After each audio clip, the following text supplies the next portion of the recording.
Welcome my friends. Thank you very much for visiting my house. Listen the history of the walking street, and I will also show you what is happening inside the walking street, and watching the beautiful sight at Walking Street Fields Avenue, Balibago, Angeles City. Fields Avenue, Balibago, Angeles City. Fields Avenue is the name of a major street running through Balibago area of Angeles City in the Philippines. It is the center of the red light district and the bar scene of the biggest entertainment district of the Philippines. Fields Avenue in Balibago, Angeles City. The name derives from the common military practice of naming roads adjacent to airfields as Field Street or Field Avenue. Originally, the name referred to the Clark Air Base and was Clark Field Avenue. The name evolved to become Fields Avenue. History. Philippines was an American colony from 1898 to 1946. Bars on Fields Avenue. Catering to the single American defense personnel who worked in the adjacent Clark Air Base first emerged in 1940. During 1940s and 50s, there were only tatlo such bars just outside the main gate of the air base. By early 1960s, the Fields Avenue developed as a street line with several bars. From November 1955 to April 1975, America fought Vietnam War. As the number of American troops in this war grew, more and more forces were deployed at Clark Air Base or routed through it. This led to a proliferation of bars, lieve bands, and prostitution, the latter mostly by young Filipina women, most of them either teenagers or 18 hanggang 55 years old.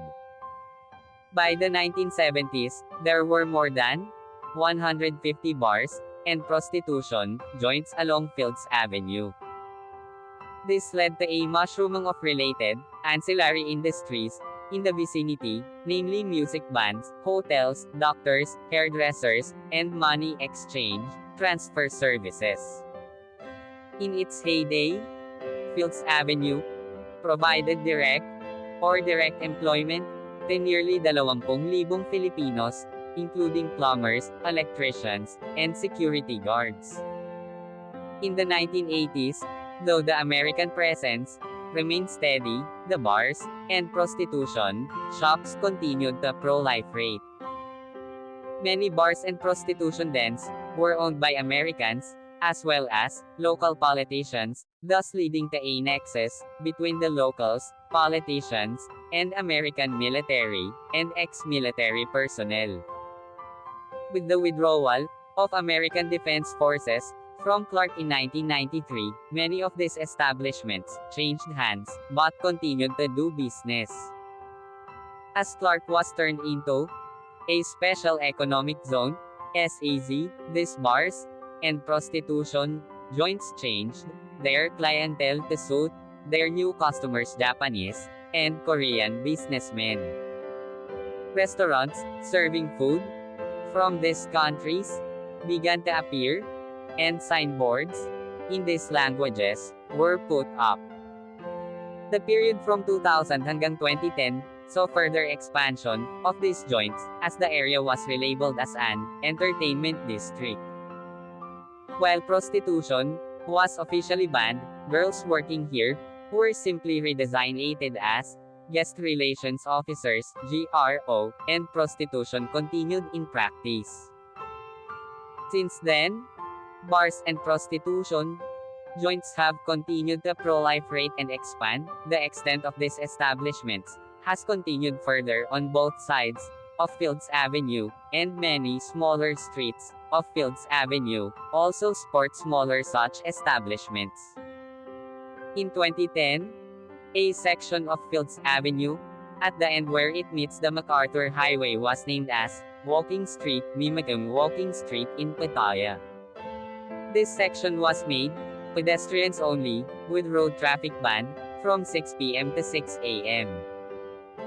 People arriving by air, either take a taxi, direct to hotel, or a jeepney, to Main Gate Jeepney Terminal, located between the North SM Mall, Fields Avenue to South, and Bayanihan Park to East.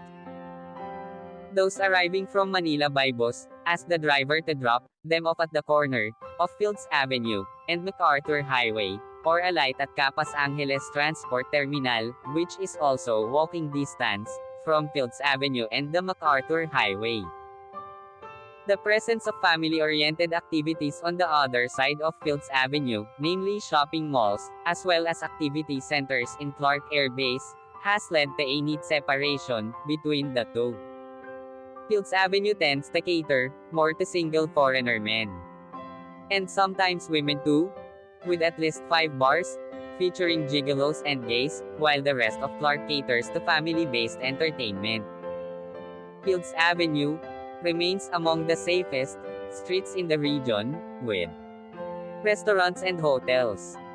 Fields Avenue has the largest density of hotels in Philippines, catering to all budgets, from a large number of 2-star and 3-star hotels, right up to a select few luxurious 5-star hotels.